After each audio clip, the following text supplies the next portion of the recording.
It is said that within the Soviet Union, 1 out of 5 people, so 20%, were informants or agents working on behalf of the central government. If you voiced the wrong opinion around any of these people, they would report you to the government and you'd be sent to a workers' camp.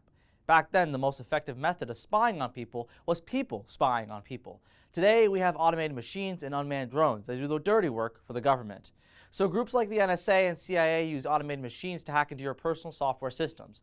Take your laptop as an example. For the majority of people, the form of protection they have is a password or a series of passwords. An automated machine can go through millions of password combinations in a single setting, and once they break into your laptop, they have access to your most personal information, especially if you use the same password for more than a single login.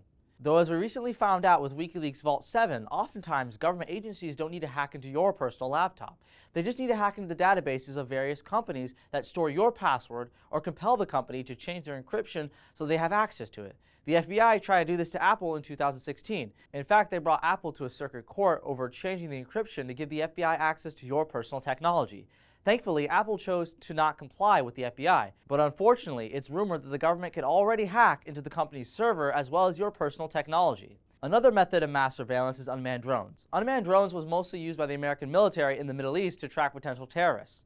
However, as time passed, this technology went from being used on terrorists to being used on criminals domestically, and it went from being used on criminals to being used on potential criminals domestically. As you can imagine, no warrants or warnings were issued before any of this surveillance occurred.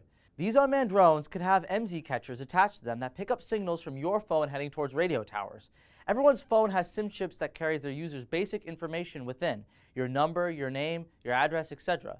When you text or make a call, electrical signals are sent from your phone to radio towers. MZ catchers act as a middleman between you and the cell phone tower by sending a louder electrical signal to disrupt your connection. They then are able to not only listen to your personal conversations, but also track where you're going. If there's an established connection between you and the MZ catcher, it's pretty difficult to shake them off, especially if they're using a drone. Other carriers of MZ catchers include cars and motorcycles. As a matter of fact, it's pretty easy to get your hands on an MZ catcher. Just check out Kijiji, for example. Most American law enforcement departments already have MZ catchers, after all. It's safe to say they use it too. In national government, there are a number of top U.S. government agencies that utilize hacking software systems and unmanned drones. The most famous agencies, of course, are the NSA and CIA, but other agencies include the FBI, DIA, or Defense Intelligence Agency, and the DHS. Automated hacking software systems and unmanned drones are the two most glaring methods of mass governmental surveillance.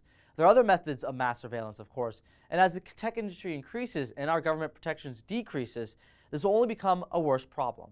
I'm Jay Feza for Rebel.media. If you enjoyed the content found in this video, like and subscribe to Rebel.media.